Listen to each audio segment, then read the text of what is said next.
Hello and welcome to Teacher Needs a Drink podcast. I am Elvis, your host, and this is a not safe for work podcast. We are teachers who love our job, so we're going to remain anonymous by using pseudonyms.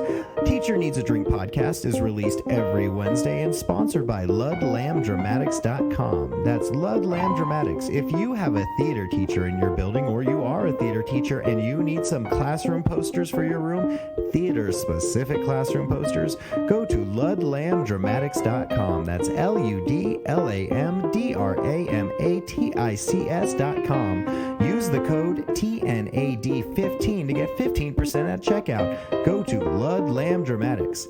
My friends, if you're interested in sharing a story or some feedback with us, you can tag us on Instagram or Facebook at Teacher Needs a Drink Podcast, or go to our website, teacherneedsadinkpodcast.com. Please subscribe and leave a review if you can, and really the best way you can help us is to tell at least one person in your building about our podcast. Share and spread the word. It's not that hard. Just tell them one thing you've heard.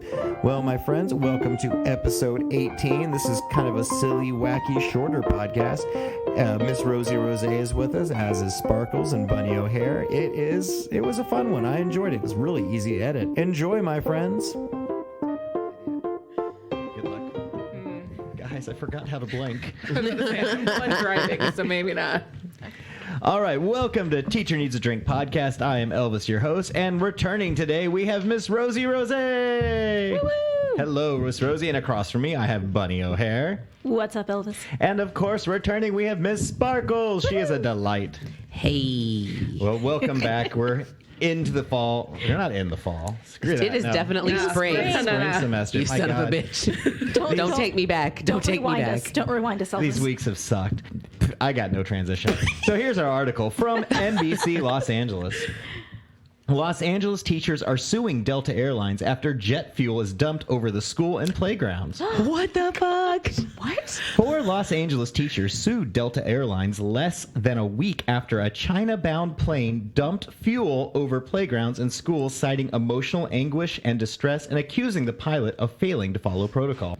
The teachers, who have not been identified, say the airline was negligent by allowing the plane to depart in the first place. In their suit, the teachers from Park Avenue Elementary School in South Los Angeles County, some 17 miles from Los Angeles Airport, said they could feel fuel on their clothing, skin, and eyes. The exposure caused the women to feel dizzy, nauseated, and sick.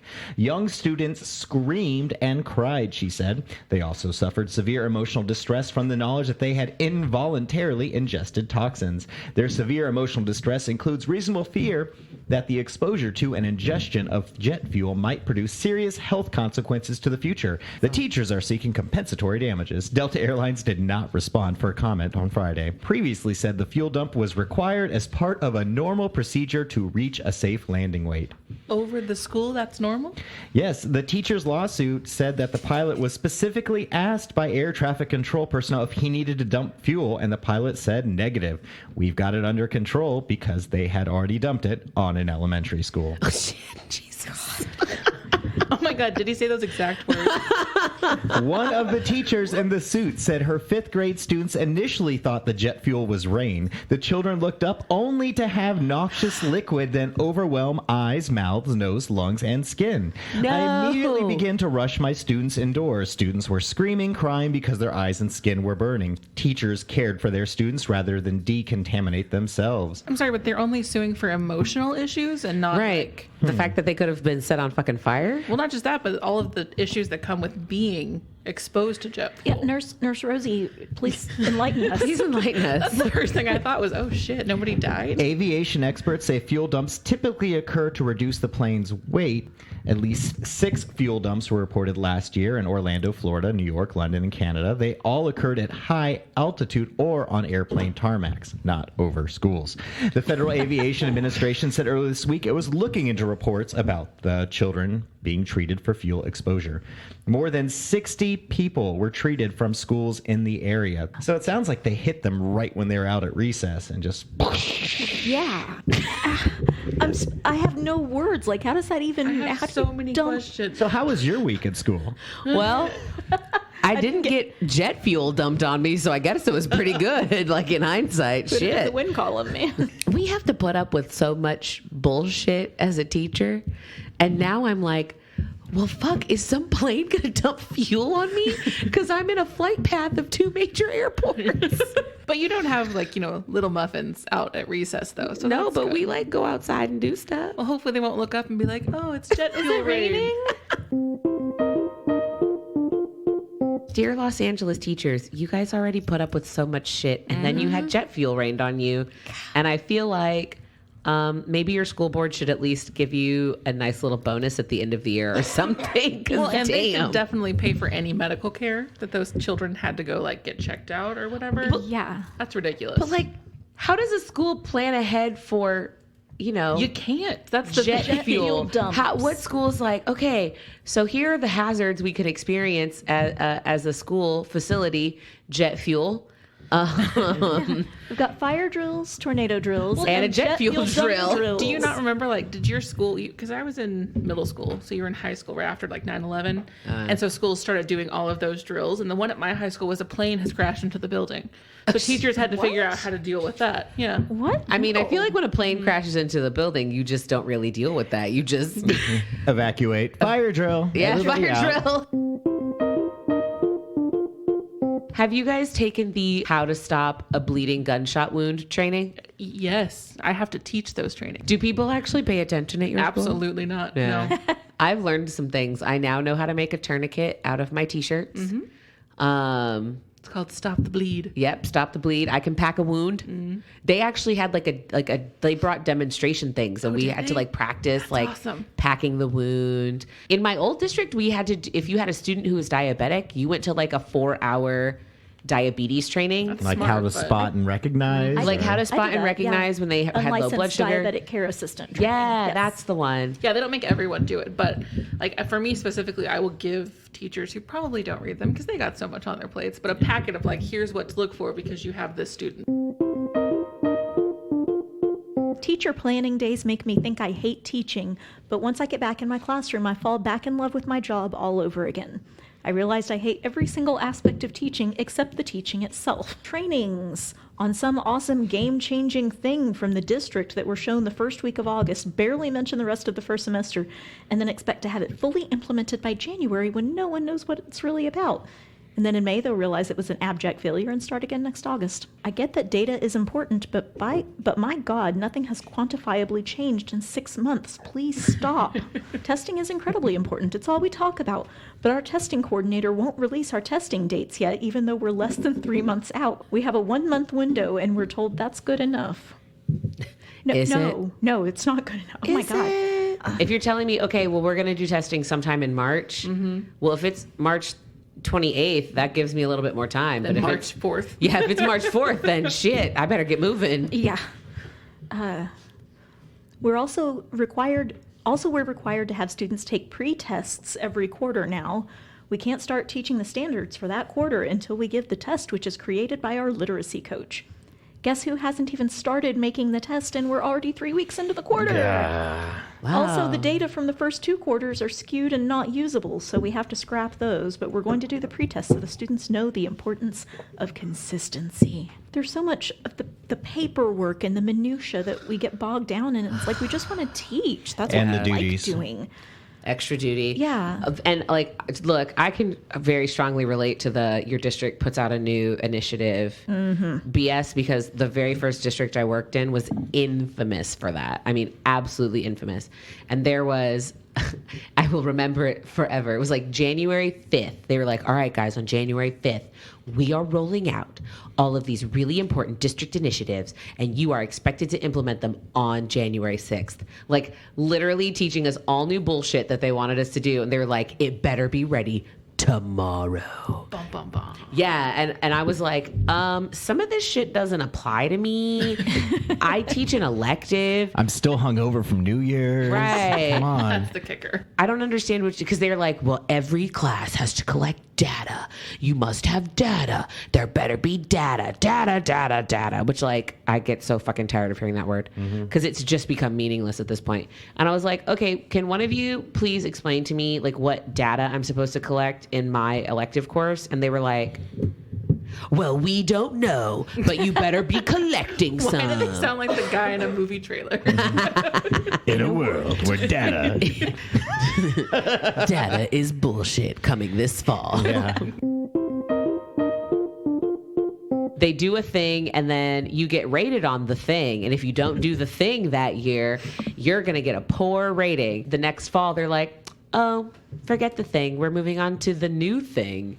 You're going to be heavily rated on the new thing. Districts will see things that another district is doing that's successful and they try to implement it, but they don't realize like, this district has been training people on it for months and months and months before they actually implemented it. And they've been doing it consistently for years. They didn't start this in August and expect it to be perfect by September. Right. Or start it in fucking January and expect it to be ready. January number day. January number day. Nothing good ever starts mid-year. No. Like, honestly, No. like when you have to take a teaching position in halfway through the year, or I if they're wouldn't wish that starting on my something, worst enemy. it's I've done because that something before. happened and they need it, or they're desperate, or Or like somebody moved, like I did it because this guy, like he thought he was going to be famous or whatever. So he moved away and I took his job. And then he obviously did not become famous. And then he came back and was like, hey, can I get my job back? And my principal's like, fuck off. No. we had to scramble to replace your ass. Yeah. And they were like, and actually we like her more. And I was like, oh, thanks, principal. It's the first time I subbed long term was for a teacher that had some sort of health problem, and it was a bilingual kindergarten class. And they're like, let's stick the white girl in there. She'll know what to do. She's got this. From Reddit. Just observed some of my 7th graders flirting. It's just so innocent and pure, yet so awkward at the same time. Boy, you're like really good at cheerleading. Girl, oh my God, really? You think so? Boy, yeah, you're like easily the best one on the team. Girl, thank you so much. Tee-hee-hee. The boy noticed that I saw it all go down, looked at me, and gave me the smile and head bob like it was a huge success. Happy Friday, y'all. Good for him. He talked to a girl and she actually responded. I know. You And know- complimented her in a way that is very good. Thank you. Yes, you're very good at cheerleading. I'm like, girl, you so hot. Oh, God. It wasn't creepy. It wasn't Yeah. skeevy. No. It was innocent. He noticed something she was good at and complimented on her abilities, not just on how pretty she was. So good job, anonymous 7th grade boy. Cheers, anonymous 7th grade boy. You wore Yes, that skirt I should real have. good, girl. Okay, well, there Oh, it is. no. And 7th there he graders. is. But yeah, so we try to tell our kids, like, hey, please don't date each other because we spend a lot of time together outside of school. And if you date and then break up and it becomes awkward and you get the whole group involved and it's just a boatload of bullshit. In theory, they understand what you're saying about, like, hey, don't date each other. It's really shitty. But In practice. in practice, it's anyway. just fucking You impossible. can't They fight do it it now. Tongues. For those of you who don't know, TikTok is the replacement of Vine. Vine is like you would record like a 6-second video and it was like usually some really dumb like bullshit joke or whatever. And then Vine got bought. Kids were all devastated. Now they have TikTok, so you can make like little music videos. Well, you also, TikTok is like Musically and Vine put together. Musically is one where you sing with strangers. We had a faculty meeting this week and my principal was like, so, hey everyone, just wanted to put this out there. Do not allow yourself to be put into the kids' TikToks because they are posting videos of you with really, really, really inappropriate lyrics. And Did this happen to you? No, I don't let my children take pictures or videos of me. No. And she was like, and they're tagging it with your name and the school name. And so if people Google you, they're going to find you with a song with really inappropriate lyrics. And of course, she's not going to say the lyrics in a faculty meeting.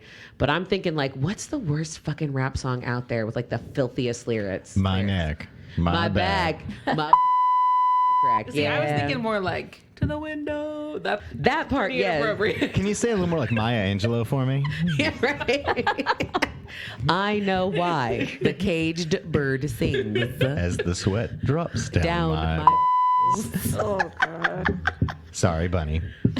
Or like I was thinking of like Money by Cardi B. Yes. That's a fucking great song. And I was just like, man, I wonder which one of my colleagues was like featured in these crazy ass TikTok. But the kids just love to film themselves doing ridiculous things and putting it on TikTok. Like I don't know if I would have done that at their age because I definitely don't get it. But I'm also a crotchety old bitch, so. From Facebook. Ooh. Seeing people my age becoming teachers really makes me wonder about the activities of my own teachers when I was a kid. Like, did my teacher leave work, put on a crop top, go out and drink 6 margaritas, only to show up the next day extremely hungover, and we just like never knew? And the answer is yes. Yes, most they certainly. do. Yes, we do. All of them do, and currently do, still do. Yes. I don't show up to work hungover. I will take a personal day. No, I've worked hungover. I think only once. I won't do it. Like for my birthday so that I can get crunk, you know. If my birthday's like on a Tuesday. The word you're looking for is lit. So when I want to go get lit, as they say, if my let's say my birthday's on a Tuesday, I will take off Tuesday and Wednesday. On a Tuesday. That's right. I think that what this person has wrong, though, we don't really get as hungover because we don't start drinking like at 7 o'clock or 8. We start drinking at 4 o'clock or 4:30 so we Exactly, can and have then a we're asleep decent by bedtime. 9. And the Right. hangover's a lot more manageable because, Yeah. we're going to sleep at 8. You go to happy hour, 4:30.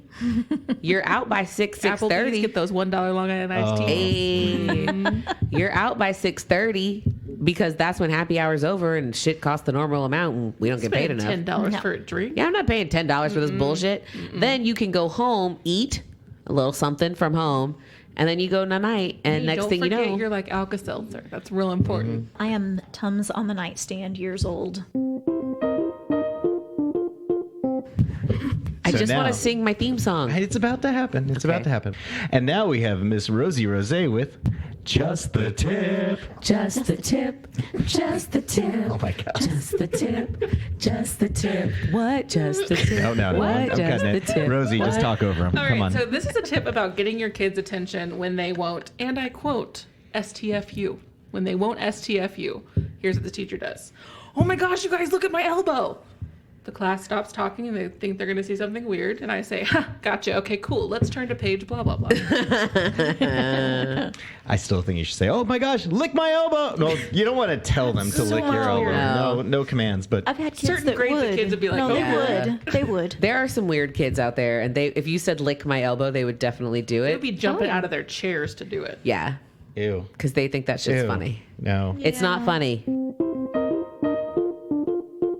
All right. Well, thank you for joining us for another episode of Teacher Needs a Drink podcast. My God, we needed this. Last week has been batshit. Thank you, Miss Rosey Rose, for being here. Miss Bunny O'Hare and Miss Sparkles. Cheers, guys. Cheers. Woohoo. Clink. Clink, clink. All right. Thank you for joining us for another episode of Teacher Needs a Drink podcast. Teacher Needs a Drink podcast comes out every Wednesday while school's in session. If you get a chance, find one person in your building, one other teacher, and tell them about Teacher Needs a Drink podcast. Discuss or just tell them one of the things you heard about us. It's the easiest way to spread the word, and it really doesn't take much pressure at all. I'd like to thank my guests, Rosey Rose, Miss Sparkles, and Bunny O'Hare for helping me out. Of course, I'd like to thank the beautiful Miss Priscilla for sitting by my side while I do all of this stuff. Please, if you can, follow us on social media. You can tag us on Instagram or Facebook with any messages you'd like to share. Our social media is run by Priscilla and Miss Zola Zanzibar, who are amazing. We're also sponsored by Ludlam Dramatics. Remember, if you need educational theater posters, contact Ludlam Dramatics because they have the best stuff out there. Ludlam Dramatics, good resources for the theater teachers. Please follow, subscribe, leave a review if you can, and have a great week. We'll see you guys next time. Stay strong, friends. Bye.